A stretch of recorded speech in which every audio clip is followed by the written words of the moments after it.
जय श्री राम, जय श्री राम, जय श्री राम। पिछले सूत्र में बताए संस्कार, माता का इतना संस्कार का प्रभाव है कि आचार्य विद्वान और गुरुजनों से 50 गुना अधिक ज़्यादा है। और पिता का भी संस्कार, पिता भी संस्कार आचार्य से 20 गुना, क्योंकि माता पिता बचपन से ही बच्चे को बोली की भाषा, और जैसे बच्चे की उमंग होती है अब मैं भाषा बोलूं, जैसे मेरे माता पिता, बच्चा कहने से देखने से ज़्यादा प्रभावित होता है। माता पिता अगर से अच्छी भाषा उसको सिखाते हैं, आप बोलते हैं, और आजकल ऐसे है आप भी माता तो ऐसे कटु वचन बोलती है तो बच्चा तो उसको कैच करेगा, जैसे खाऊंगा, बांटूंगा, ऐसे करेगा तो मैं बांटूंगा, चमड़ी उतार लूँगा। ऐसी ऐसी कई ऐसी भाषा है जो हम नाम लेते हैं तो समाते हैं। ऐसे बच्चों को जो भाषा बोलता है तो वो भाषा बच्चा कैच करेगा, बच्चा देखेगा ये माथे की भाषा है, इसलिए वो पीछे पीछे ऐसी कैच करेगा। और जो 5 बोलने सीखने से और 10 साल तक जितनी जो गहराई से जो भाषा फिट होती है वह जिंदगी भर नहीं निकलती उसकी आदत। मैंने इसलिए वो बताई थी, पहले दृष्टांत दिया था पहले सूत्र में, धोबी का और गधे का। इसलिए जो पहले संस्कार हो जाते हैं उसकी लात नहीं छूटती, चाहे वो कलेक्टर बन जाए चाहे कोई भी बन जाए, उसकी जो स्वभाव होता है जन्म का वह आ भी जाता है। चाहे डिग्री प्राप्त करता है तो कुछ न कुछ उसका स्वभाव आ जाता है। इसलिए माता पिता को ऐसे संस्कार देने चाहिए, बोलने की भाषा मधुर होनी चाहिए, मिठास होना चाहिए, निंदा, झूठ, कठोर, चपलता आदि इनका त्याग करना चाहिए। और चिंता, तृष्णा, प्राय दोष, ऐसे दोषों को बच्चे से को त्याग कराए। और चोरी जारी हिस्सा इनका तो 100% ही त्याग कराए। इसलिए ये 10 दोषों को त्याग कराना और 10 धर्म के अंगों को धारण कराने की भाषा बच्चों को जो जो बड़ा होता है उसको सिखानी चाहिए। हमारे अनेक तरह के ऐसे तो धर्म है, कोई कहते हैं हम घंटी घड़ियाल बजाते हैं ये धर्म है, चोटी रखते हैं ये धर्म है, तिलक रखते हैं ये धर्म है। ये धर्म नहीं, धर्म के चिन्ह है। तो धर्म के चिन्ह को और धर्म जो धारण किया जाता है, हृदय में धारण करने वाला धर्म है, उस धर्म को जो हर मानव मात्र का धर्म है, चाहे स्त्री हो, चाहे पुरुष हो, चाहे बच्चा हो, चाहे बूढ़ा हो, चाहे जवान हो। और ऐसे तो धर्म अनेक बताए हैं। स्त्री के धर्म अलग है, महिला के धर्म अलग है, बच्ची का धर्म अलग है, शादीशुदा के धर्म अलग है। इन वे धर्म अलग है जो मानव मात्र के धर्म है, उन धर्म की हम व्याख्या करते हैं। मनुष्य के जैसे 10 दोष पहले बताए और 10 ही धर्म है उनको धारण करना चाहिए। धैर्य, मनुष्य को धैर्य रखना चाहिए। धीरे रे मन धीरे, धीरे सब कुछ होय, माड़ी सिंचे बाग को ऋतु आया फल खाए, ऋतु आने पर फल मिलता है। इसलिए धैर्य रखना चाहिए। धैर्य, कोई भी काम करता है उसकी धैर्य होता है। किसान खेती करता है 6 महीने 4 महीनों की धैर्य होता है जब प्रॉफिट होता है। बाग माली लगाता है तो 3-4 साल के अंदर फल प्रॉफिट देता है। और जो अध्यापक विद्या अध्ययन करता है तो 25 साल तक तड़पता है और कुर्बानी देता है तो उसको कोई डिग्री मिलती है तो वो 25 साल तक धैर्य रखता है। इसलिए धीरे रे मन धैर्य, धैर्य क्षमा, क्षमा जो अपराध बार बार कोई गाली गलौज देता है, पीठ के पीछे कुछ भी बोलता है, उनको क्षमा करना चाहिए। उनके साथ में मुकाबला करने से हमारा दिमाग खराब होगा और हमारी ऊर्जा खत्म होगी, उसके हम दंड देने की बार बार अपेक्षा करेंगे। इसलिए उसको माफ़ी देना चाहिए। धैर्य, क्षमा, दम, दम कहते हैं इंद्रियों को रोकना, धरती क्षमा, दम असत्य, चोरी का त्याग करना, धरती क्षमा, असत्य सोच कहते हैं पवित्रता को। मन से पवित्र रहो, तन से पवित्र रहो और वाणी से पवित्र रहो। और शरीर से जो स्वास्थ्य के लिए नहाना धोना पवित्रता है, कपड़े धुले होने चाहिए, ये तो पवित्रता है ही। तन से पवित्र, मन से पवित्र, तन से पवित्र, चोरी जारी का त्याग करना, चोरी जारी हिस्सा इसका तीनों का त्याग करे तन से पवित्र होता है। मन से चिंता, तृष्णा, प्राय दोष इनको त्याग करने से मन से पवित्र होता है। और वाणी से निंदा, झूठ, कठोर, चपलता, ये 4 दोष को त्याग करके और सत्य और मिठास वाली वाणी बोलते हैं तो ये पवित्रता आती है। इनको कहते हैं सोच कह दो, पवित्रता कह दो। धरती क्षमा दम है सत्य सोच इंद्री निग्रह, इंद्री हमारे कंट्रोल में होना चाहिए। ऐसे थोड़ी है कोई कान से इधर सुना और भाग गई, आँख से देखा भाग गई। जीव के लिए ललायत होके कुछ ही कभी कुछ ही खाया कभी कुछ ही खाया, ऐसे नहीं। हमारी इंद्रियों की संयमता होनी चाहिए। आँख से मैं देखना चाहता हूँ मैं देखूंगा, मैं सात्विक दृष्टि देखूंगा तो समदृष्टि कही जाएगी, और कुदृष्टि देखूंगा कुभावना से देखूंगा तो उसको कुदृष्टि कहते हैं। ऐसे आंखों से सात्विक भाव से देखना, और कानों से अच्छे शब्द सुनना।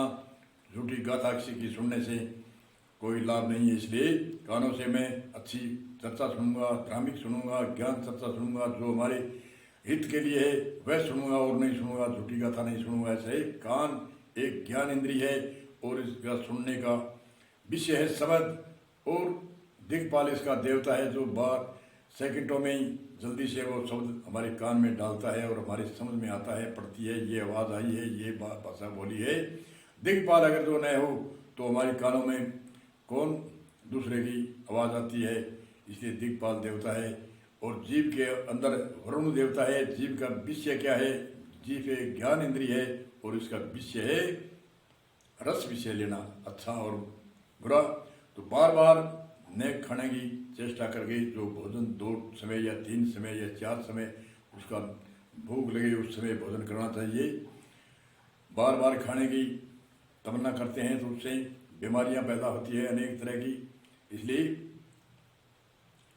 जीव एक इंद्रिय है, इनको कंट्रोल, इंद्रिय निग्रह का मतलब है कि इंद्रियों पर निग्रह कंट्रोल यानी शासन होना चाहिए। और नासिका है सुगंध का विषय, और सारे शरीर की चमड़ी का कहते हैं स्पर्श ज्ञान इंद्री। तो स्पर्श ज्ञान इंद्री का देवता है वायु। सर्दी गर्मी ये बताती है इंद्री, अरे अब तो गर्मी है, अब तो सर्दी है, इसलिए सर्दी गर्मी को सहन करके हमारी चाहे कोई भी डिमांड खड़ी करते हैं, चाहे अध्यापक बच्चा पढ़ता है तो सर्दी गर्मी को सहन करना चाहिए, इनको ततीक्षा कहते हैं। और खेत में किसान खेती करता है तो सर्दी गर्मी को सहन करता है, चाहे कोई व्यापार करता है तो सर्दी गर्मी को सहन करता है। जो इस शरीर की जो सर्दी गर्मी आदि इसकी परिश्रम मेहनत इसके पसीने बहते हैं, उनको सहन करने का नाम है ततीक्षा। इसलिए ये स्पर्श इंद्रिय है, इनको अपने कंट्रोल में होना चाहिए। जो काम करना है, खेत में पसीना आता है तो इसमें इसके कहने से नहीं रुकना है, पसीना आए तो आए, जो काम करना है वो खेत में करना है। जैसे मेहनत करनी है जीविका के लिए, कोई भी मेहनत करो, चाहे नौकरी करता है तो 8 घंटे की ड्यूटी में वो ततीक्षा मतलब सर्दी गर्मी सहन करनी पड़ती है, कुर्सी की बैठक की सहन करनी पड़ती है, लिखना पढ़ना करना पड़ता है। ऐसे अगर जो अपनी 8-10 घंटा की ड्यूटी अधिकारी निभाता है तो समाज की सेवा भी हो गई और आपका वेतन भी मिलता है। इसलिए समाज की सेवा के भाव से मैं सेवा करता हूँ, मेरा कर्तव्य है। और आज जो कई % सेवक की भाव छोड़ दिया, इसलिए देश में नास्तिकता आ गई और देश के विकास में और राष्ट्र के विकास में जो दखल पुगी है ये इन्हीं कारणों के कारण पुगी है। जो अपनी ड्यूटी निभाने वाले कम है और % बिना घूसखोरी धामखोरी खाने वाले बहुत है। इसलिए % में थोड़े % के हैं ऐसे ईमानदार, और घूसखोरी लेने वाले % में ज़्यादा होने के कारण हमारे देश का विकास, समाज का विकास, राष्ट्र का विकास और देश का उत्थान नहीं होता। इसलिए सभी कर्मचारी वर्ग को आज तो जो नए कर्मचारी लगते हैं वो अपनी ड्यूटी अच्छी तरह से निभाते हैं। ऐसे करने से आगे विकास होगा और आगे से आगे हर मानव मात्र के समझ में आएगी कि हमें हमारी ड्यूटी करनी है और हमारे मानवता के लिए और सेवा करनी है एक से एक दूसरे की। इसलिए शरीर की ततीक्षा करनी, सर्दी धरती क्षमा दम असत्य सोच इंद्रिय निग्रह बुद्धि से सोच विचार करके काम करो, ये काम करना है ये नहीं करना है। बिना विचारे जो करे वो पाछे पछताए। तो बुद्धि से सोच विचार करके धरती क्षमा दम असत्य सोच इंद्रिय निग्रह बुद्धि विद्या ही कामधेनु है। तुम्हें याद हो कि नहीं याद हो, विद्या है वह कामधेनु के समान है। जैसे कामधेनु हमेशा दूध दूध दूधते हैं, दूध मिलता है, इसी तरह से विद्या है ये कामधेनु के समान है। ये पैसे अगर ये नहीं है, विद्या आपके अध्ययन की हुई है, डिग्रियां करी हुई है, और कोई भी डिग्री चाहे 14 प्रकार की विद्या है, वह कोई सी भी विद्या जो आपका अध्ययन किया हुआ है वह कहीं भी बिना पैसे भी जाता है तो वो डिमांड खड़ी कर लेता है, वो भूख नहीं मरता है। और भौतिकवाद की विद्या है वही काम आती है। और उससे ब्रह्म विद्या है वो तो बहुत ही श्रेष्ठ है, इस लोक में भी श्रेष्ठ है, परलोक में भी श्रेष्ठ है। ब्रह्म विद्या है वो बहुत ही महत्वकारी है, सब विद्याओं की एक राजा सरताज है ब्रह्म विद्या। ब्रह्म विद्या सिखाने वाले विद्वान ऋषि मुनि आदि बहुत कम है, और ब्रह्म विद्या सीखने वाले भी कम है और सिखाने वाले भी कम है। इसलिए इनका लोप होने के कारण जो नास्तिकता फैलती है, इस नास्तिकता को रोकने के लिए ब्रह्म विद्या के विद्वान जब तक नहीं होंगे और ब्रह्म विद्या समझने वाले नहीं होंगे, तब तक नास्तिकता अनेक तरह से वाद विवाद, झगड़ेबाजी, जाति पाति आदि के, वो कहता है मेरा धर्म बड़ा है, वो कहता है मेरा धर्म, अरे धर्म को आप पहचानते ही नहीं। जो मानव मात्र के धर्म है, हर मनुष्य मात्र के धर्म है, उन धर्मों को नहीं समझते। जन्मे जाए थे सब शूद्र, जन्म से सभी शूद्र है। वेद पढ़े सो विपरे और ब्रह्म चिने सो ही ब्राह्मण।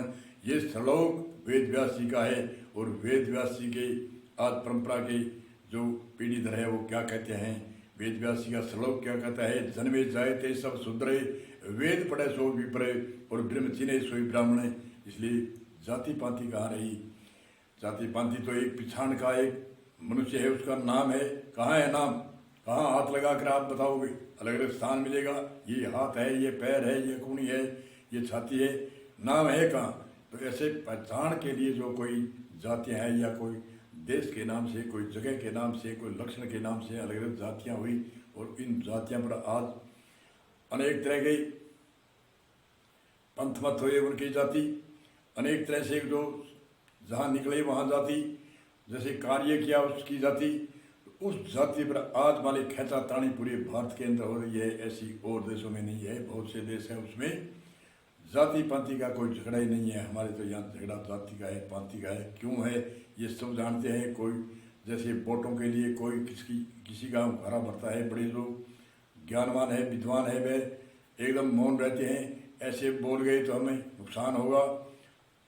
अरे चाणक्य ऋषि कहते हैं कई जगह नहीं बोलना चाहिए, और कई जगह ऐसी जगह होती है जहाँ बिना बोले देश का विकास नहीं होता, धर्म की स्थापना नहीं होती। जहाँ बोलना चाहिए वहाँ बोलना चाहिए, जहाँ मौन धारना चाहिए वहाँ मौन भी रहना चाहिए। झूठी गाथा बोलने से कोई लाभ नहीं। इसलिए हमारे देश के अंदर ये कुरीतियाँ हैं, ये विद्वान है, सब कुछ जानते हैं। मैं तो एक साधारण सा एक हूँ, वो कहता हूँ, बाकी मेरे से लाखों गुना विद्वान है, परंतु वो क्यों नहीं बोलते?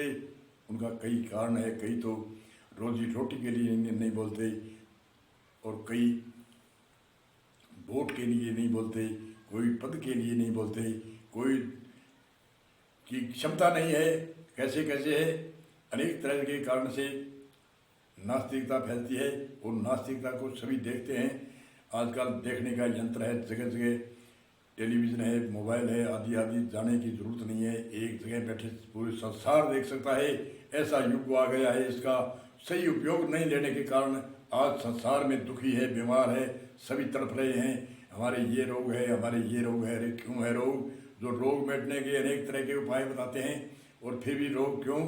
कि हम जैसे पापड़ वाली बात है कि पापड़ बनाना जानती है, वो कोई महिला नई बहू आई थी, और नई बहू आ करके उसकी सासू माँ ने कहा पापड़ बनाओ बेटा 1-2 दिनों में। क्या पापड़ बना जानती है? बोले हाँ। ऐसे तो बना नहीं जानती थी, ऐसे यहाँ भर दी। तो उसने देखा अगर जो ना कर दी तो सासू माँ कहेगी अरे क्या सिखाया तेरी माँ ने। इसलिए वो चुपके से एक दादी के पास में गई, उसने पूछा दादी माँ पापड़ कैसे बनाते हैं? उसने विधि विधान बताया, ऐसे बनाते हैं, ऐसे बनाते हैं। जैसे ही दादी ने बोला वो आगे से ही बस बोलते ही कहती कि ये तो मैं जानती हूँ, ये तो मैं जानती हूँ। तो आखिरी में दादी ने देखा ये साथ में तो ये पूछना चाहती है और कृतज्ञ है, जो मैं कहती हूँ उसको स्वीकार नहीं करती है, मानती भी नहीं है, आगुज करती है, ये भी मैं जानती हूँ। आखिरी में दादी ने कहा जब पापड़ तैयार हो जाए एक बारी कोई पिलंग के ऊपर चारपाई पर कोई छोटी चादर बिछा कर गई और उस पर पापड़ सुखा दो, और रात को एक बड़ी मटकी में डाल के उसके 2 पूरी गरारा तक पानी में उसको भर दो और सुबह वो पापड़ तैयार होंगे और बाद में सब्जी बनाना। तो वैसे किया उसने। यही बात ये हो रही है, किसी को कहते हैं कि ये तो हम जानते हैं, किसी को कोई भाषा बोलते हैं तो भाई ये तो हम जानते हैं, जानते हैं तो करते क्यों नहीं? जानो हो तो करना चाहिए। करना नहीं है और जानना भी नहीं है, जानते भी नहीं है। कहने के बाद में वो कहते हैं हम जानते हैं, हम सब कुछ जानते हैं, ऐसे ऐसे हमारी, क्योंकि जन्म से संस्कार नहीं होने के कारण उसके ऊपर प्रभाव भी नहीं पड़ता। क्यों नास्तिकता से वो ऐसे बने हैं जिसको क्या तरीके क्या कुछ कहें। आजकल समाज में कहने की कोई किसी की हिम्मत नहीं है। बूढ़ा बड़ेरा है वो तुरमुर देखते हैं, कह नहीं सकते हैं, कहते तो उसकी चलती नहीं है। इसलिए भारतीय संस्कृति का आगे पीछे चलाएंगे। बोलो जय श्री राम।